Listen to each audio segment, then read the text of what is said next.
So, a large generalized claim that my opponent made was that a lot of the women in these polygamous families enjoy their polygamous family.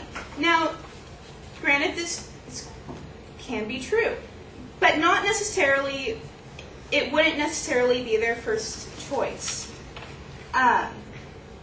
In one article exploring Muslim American polygamy, it explored the fact that many women who immigrated to America and married their respective Muslim husbands were rather distraught when their husbands decided that they were going to take on a second wife, or third or fourth, however far along the line it went. But being that they wanted to be good wives and that they wanted to follow the Quran, which does state that they can have up to 4 wives, did not question their husbands and went along with it. And for many years, they this article explained how they were very angry about this situation. They did later befriend and tolerate the other wives, but it was not the ideal situation that they wanted.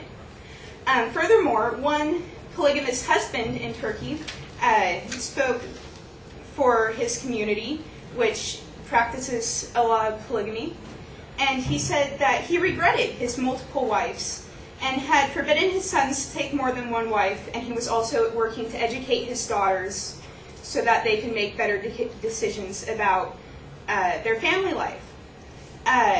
In this article, which was posted in the New York Times by Dan Belitsky, it explored the fact that the men in these families were disappointed because they had to spend lots of time mediating between the wives. Many of them had to find different homes in different areas to house the wives because they could not get along. And the saddest part of the situation was that some had so many children that they couldn't even remember their names and didn't get to have the personal relationships with their kids that they would have liked to have. Just to touch a little bit more on the spousal privilege problem that my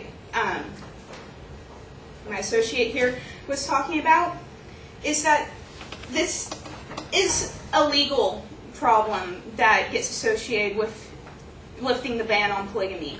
Because when you are married to a person, you get privileges. You can see them in the hospital. You get to help them make medical decisions if they are unconscious, etc. You don't have to testify them in court. What this allows is for people in gangs, in violent groups, in criminal groups, to marry into each other, and then if they are caught doing something questionable, not have to testify or speak in court or present or allow each other to present evidence against each other in court, allowing them to get away with more crime. This also applied to immigration laws, because if you are immigrating, you can marry into the United States. If you have a husband in the U.S., you can be granted citizenship on that principle. So if we open up polygamy legally, more individuals could marry into citizenship, for lack of a better term there. Thank you.